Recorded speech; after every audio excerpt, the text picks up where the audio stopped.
Well, good morning, afternoon, evening, whatever time it is when you watch this video. My name is Eric Hope from the I Help Pastors Get Jobs community, and today is our first meetup.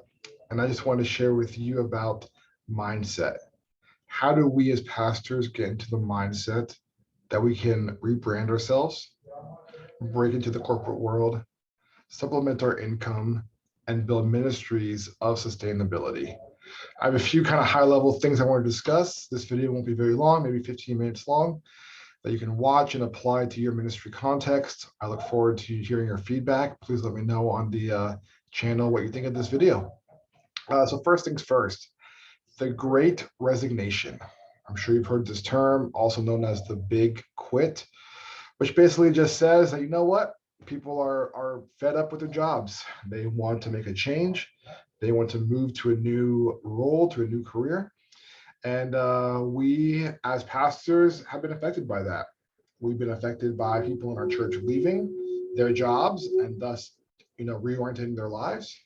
We've been affected as well because some of us want to quit our jobs and have our own great resignation. So we've certainly been impacted by this. So here's just some quick stats I want to kind of read off the page for you. 41% of the US workforce wants to quit their job. All right, so almost half. That's people in your church, as colleagues you have in ministry, 41% of them want to quit their jobs. Between April 2021 and June 2021, so about a year ago, we're in May 2022 when we do this recording, 11.5 million Americans quit their jobs just in those 3 months, about a year ago.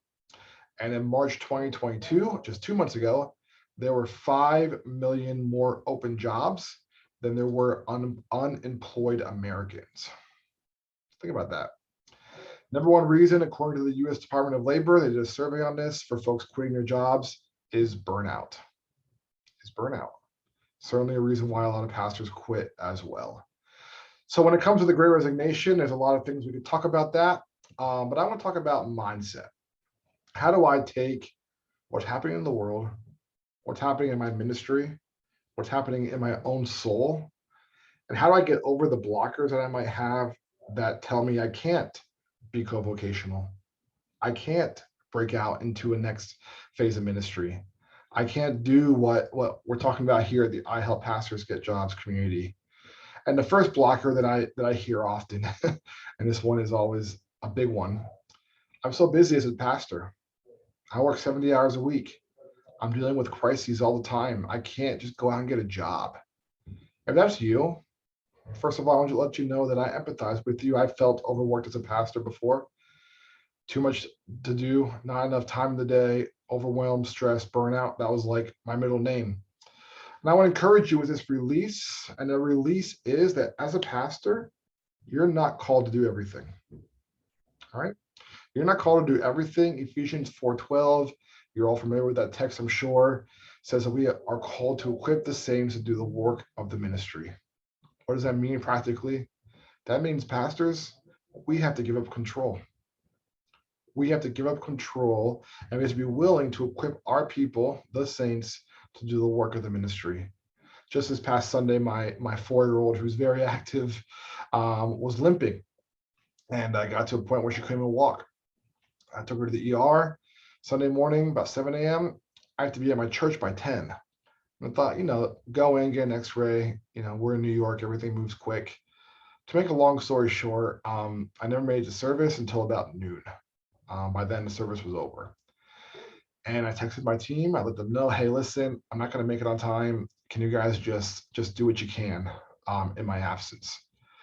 So they did what they could. And amazingly enough, they had a service. They had some prayer. They took the Lord's table. Someone shared a short devotion. They set up the whole worship space. They had kids ministry. It all worked out. And it was one of the most proud moments that I've had as a pastor, realizing that, you know what, even if I'm not there, God's people still fellowship. They still pray. They still break bread. They still serve children and families. That's what pastors do. We equip the saints to do the work of the ministry. So if you're here and you're a 70-hour-a-week burnt out pastor, take a deep breath, remind yourself that you're not that important and that you can delegate the work of the ministry to others. Another one I see I have young kids. I have aging parents. I have working spouse. I can't commit to something else. I'm already overwhelmed, not with church necessarily, just with life. And here's the release for that one. The release is remote work is normal. Asynchronous work is normal. Schedules are flexible. There's no such thing as a job where you're tied to a desk from 9 to 5. Well, I shouldn't say that. Those certainly exist, but they're not as common as they used to be. As a co-vocational pastor, I work in workforce development. I teach young adults business and life skills to get them jobs in the corporate environment. And I honestly do classes, I don't know, 7 or 8 hours a week. I attend meetings 4 to 5 hours a week. And then I spend, time doing kind of head down work, planning, strategic work, grading, one-to-one meetings as well that you can throw in there, about 10 hours a week. So in total, I would say I spend about 25 hours a week working a full-time job. All right. And that's because I've been very strategic about how I work. I've been very intentional about getting things done. I'm available, of course, more hours than that with Slack and with email. My phone is always on me as it is with everybody. But actually, like working, it's more like 25 than it is like 40 plus. My job's fully remote as well, and it gives me the freedom and the autonomy to do my ministry work as well. So people oftentimes will say, I'm sure you're so busy. I'm sure you're so stressed out. And well, not really. I work from about, 9 to 5 every day or about 8 to 5 every day. And that's church work plus my vocation. I work an occasional evening. I work Sundays, of course. I only really have one true day off a week. That's Saturday. But yeah, my life is full, of course. I mean, most people's lives are full, but my life is certainly not busy. Number 3, when will I have time to write my sermons or counsel people or schedule volunteers? Well, I have a really good release for that. You should create processes and systems to free you up to do what you do best. Writing sermons, counseling people, scheduling volunteers, logistics, operations, all part of being a pastor. I totally get it. I actually have a blog, and I'll link to it at the bottom of this video, but I actually write my sermons in about an hour. Maybe an hour and a half, but most sermons I write in about an hour. And I can do that for a few reasons. The first one is we have a preaching calendar. If you don't have a preaching calendar, I highly recommend it. We have used in the past the narrative lectionary. That's been super helpful for us. We plan every single sermon out for the year, a year in advance. So like November, December, we get together, we write every single sermon out, not the whole sermon, but just the topics for the following 12 months. And then that helps us to prepare for the year. So I already know I'm going to preach on, half a year from now in December. And that helps me go from Monday morning scramble, oh shoot, what am I going to preach about this Sunday? I already know. It's already been written down. I also follow a very simple format, which is also described in the blog. And I also have a really good way of focusing and just being like, I'm going to turn everything off, my phone, everything I need. Things won't be going off like they are right here. And I'm just going to do what I need to do to knock out this sermon. I know a lot of times we sit down and write our sermons, we're at a cafe, we're at our office, we're at home, and it's just a million distractions. And that's why it takes so long to write it. But I'm telling you guys, an hour of focused time to write a sermon, you'd be surprised at how much you can get done. The other one is counseling people. We actually use BetterHelp for counseling. They have Christian counselors on there. It's virtual. It's on demand. Listen, like I'm not a professional counselor. All right. I'm not going to counsel people. I don't have time. Don't have the skill. Don't have the energy. Don't have that expertise. I'm not going to be able to counsel somebody. So what we do is we tell our folks, hey, BetterHelp's $200 a month. All Saints, our church will give you 100. You pay 100. You have some skin in the game, and there's qualified Christian counselors who have the expertise to help you through your problems and processes. And of course, logistics stuff, we outsource that as well to Ezra VA. Highly recommend that resource as well. Bookkeeping, things like that. They take care of all that for us. I don't have that skill set, so I don't worry about it. I give to those who do. So that's a big blocker. I'm not going to have time to do the things I need to do. And the release for that is you create a process. You create a system to do those things for you. Number 4, I'm too old or too young. I have no industry background or experience to get hired. Here's the thing. Like I said at the beginning of this call, There are 5 million more open jobs in America than there are unemployed people. So too young, too old, don't have the skills.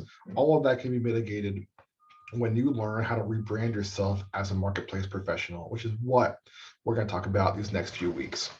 So don't let yourself, get too bent out of shape about that. I'm telling you, keep watching these videos, keep coming to these classes, and we'll get you to where you need to be professionally. Um, right now, I'm in a role, like I said, it takes people with no corporate experience, and some of them are making 50, 60, 70K a year just by going through the training. And you can too.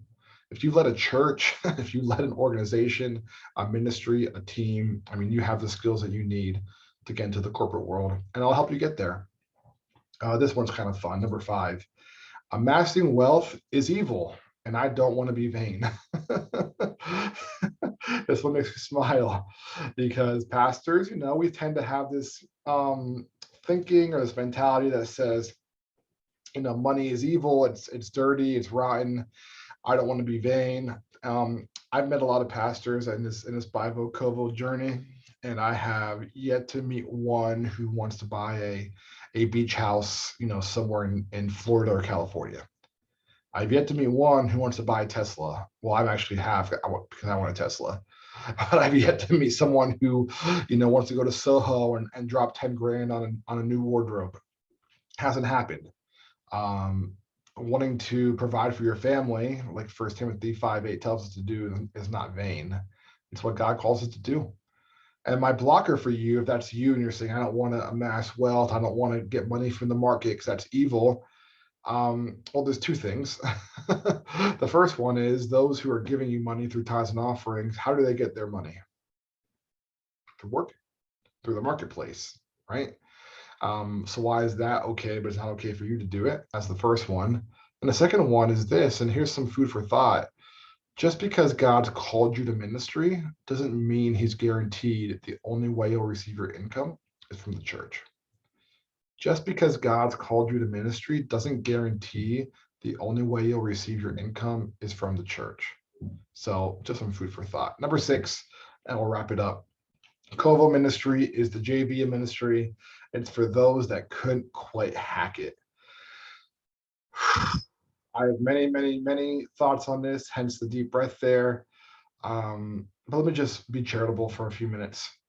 When I started All Saints Church in 2017, I had a relative of mine, tell me, "Oh, I saw that you're finally entering the ministry."